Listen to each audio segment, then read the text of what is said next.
Global academy MEC CEC BCom BBA చదివే విద్యార్థులకు number 1 coaching academy for CA CMA CIMA ACCA CMES professional courses. ఇది చివరిగా మీరు వెళ్తున్నారు కాబట్టి పవన్ కళ్యాణ్ గురించి మీరు చెప్పండి. ఆంధ్రప్రదేశ్ రాజకీయాలు, పవన్ కళ్యాణ్ సినిమాలు ఉన్నాయి. ఆయన రాజకీయాల్లోకి వస్తే ఎలా ఉంటుంది అంటారు? అదే రాజకీయాల్లో ఉన్నాడుగా. అంటే ఇంకా అంటే ఇప్పుడు రాజకీయాల్లో ఉన్నారు కాబట్టి మీకు ఏమనిపిస్తుంది? అంటే ఈ ఎలక్షన్లో రాబోతున్నాయండి, టీడీపీను జనసేన కలుస్తున్నాయండి. సార్ మనం మనం మనం ఏం కోరుకుంటామంటే ఆ వ్యక్తి ఈ వ్యక్తి అని కాకుండా మీరు ఒక మంచి అనాలిసిస్ ఇస్తాను, మీరు అర్థం చేసుకోండి. మొన్నటిదాకా తెలంగాణలో గవర్నమెంట్ ఉంది. అప్పుడు అన్నదమ్ములు ఇద్దరు ఆ గవర్నమెంట్ సపోర్ట్ చేశారు. అన్నదమ్ములు అంటే ఎవరు? పోనీ బామర్దులు అంటే అర్థమవుతుందా? పోనీ రాజాసింగ్ భాషలో బామర్దుల ఉత్త బామర్దులు. రాజాసింగ్ బామర్ది అంటాడు వాళ్ళ ఇద్దరిని. ఇద్దరు అన్నదమ్ములు అంటే ఎవరున్నారు సార్ ఇక్కడ సిటీలో? ఓవైసీ బ్రదర్స్. ఓకే అండి. ఓకేనా? Okay okay. ఇప్పుడు వీళ్ళిద్దరూ మొన్నటిదాకా ఎవరు కొమ్ము కాశారు? కేసీఆర్ కండి. ఇప్పుడు ప్రొటెం స్పీకర్ ఎవరు? అది వాళ్ళ ఎంఐఎం అక్బరుద్దీన్ అండి. అదే మొన్నటిదాకా కేసీఆర్, ఇప్పుడు కాంగ్రెస్. అతను చెప్పాడు, ఆ అక్బరుద్దీన్ ఏం చెప్పాడంటే, ఎవడైనా రాని మా మోచేతి కింద నీళ్ళు తాగాలి అని చెప్పాడు. వాళ్ళకు ఉండేవి 7. అతనే సభలో చెప్పాడు తెలంగాణ అసెంబ్లీలో, మేము ఇక్కడ 50 లక్షల మంది ఉన్నాం, మా కేసీఆర్ 2200 కోట్లు ఇచ్చాడు అని చెప్పాడు. మసీద్ నుంచి రూపాయి తేలేరు, ఏ చవటైతే మనకేంటి సార్? చర్చి నుంచి రూపాయి తేలేరు, ఎవడైతే ఏంటి సార్? కాబట్టి మనకి ఎవడొచ్చినా మన గుళ్ళో డబ్బులు పట్టుకెళ్ళని వాడు కావాలి. గుళ్ళో డబ్బులు పట్టుకెళ్ళకూడదు, అవి ధర్మానికి దైవ కార్యాలకి వినియోగించాలి. తిరుపతిలో ఫ్లైఓవర్ కట్టారు, మన డబ్బులే, గుళ్ళో డబ్బులు.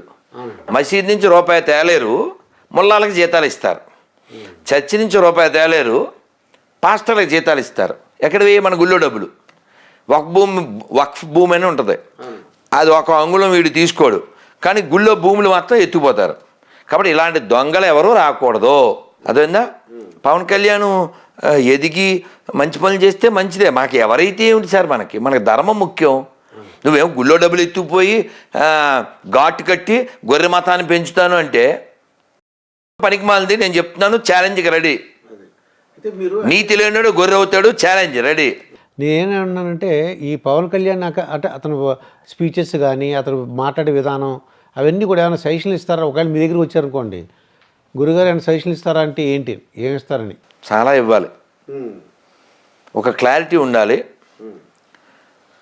ఆ క్లారిటీ ఏమిటంటే, పలానా వాళ్ళు ఓటు వేయాలి అని వాళ్ళ ప్రాపకం కోసం మనం ప్రయత్నం చేయకూడదు. మనకి రాష్ట్ర అభివృద్ధి మాత్రమే కావాలి.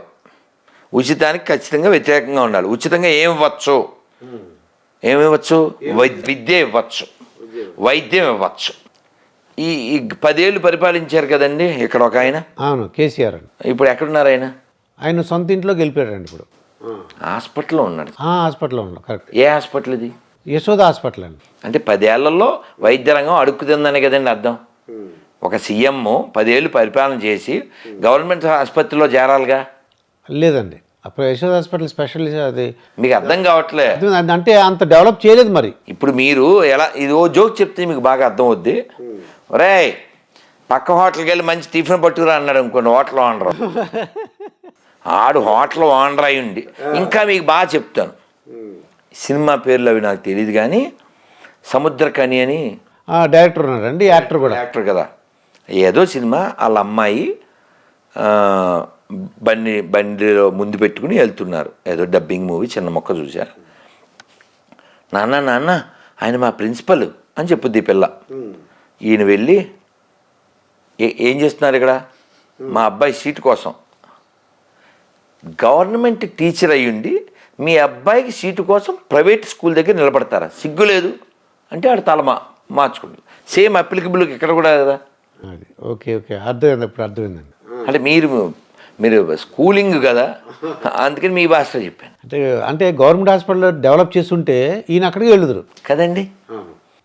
అంటే మీ ఐడియా ప్రకారం విద్యా వైద్యం ఫ్రీగా ఇవ్వాలి. అంటే ఓట్ల గురించి వాళ్ళు ఏం చేస్తున్నారంటే అండి మిగతా కూడా ఫ్రీగా ఇవ్వాల్సి వస్తుంది. కాదు సార్, ఇప్పుడు నువ్వు ఎవరిని తయారు చేస్తున్నావు? అంటే కొద్దిగా లేజీ ఫెలోస్ని అంటే ఉచితాలు ఇస్తే అంటే వాళ్ళు అదేదో దేశం ఉందండి సార్, టీ కొనాలంటే 10 లక్షలు, బండ కొనాలంటే 20 లక్షలు. ఏంటి నైజీరియా? అటువంటి ఆఫ్రికన్ కంట్రీ ఒకటి ఉందండి, కరెక్టే. పెద్ద గోన్స్ అని చేసుకెళ్ళాలి. నేను ఒక టీ తాగాలంటే. కరెక్టే అండి, నేను చూశాను. పెద్ద ట్రాలీ లాగా డబ్బు వేసుకెళ్తుంటారు.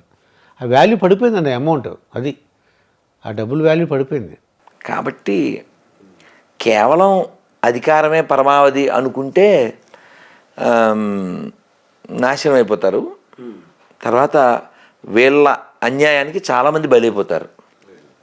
కాబట్టి ఫ్రీగా ఏమంటే విద్య, వాడు ఎంత చదివితే అంత చదివించాలి.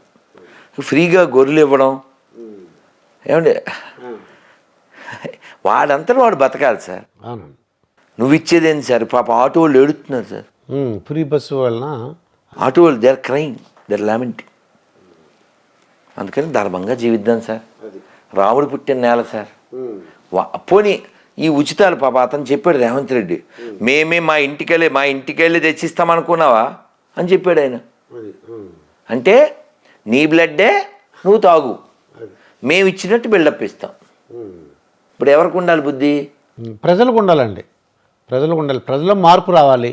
మేము ఉచితాలు మేము తీసుకోం, డబ్బులు తీసుకుని ఓటు వేయం.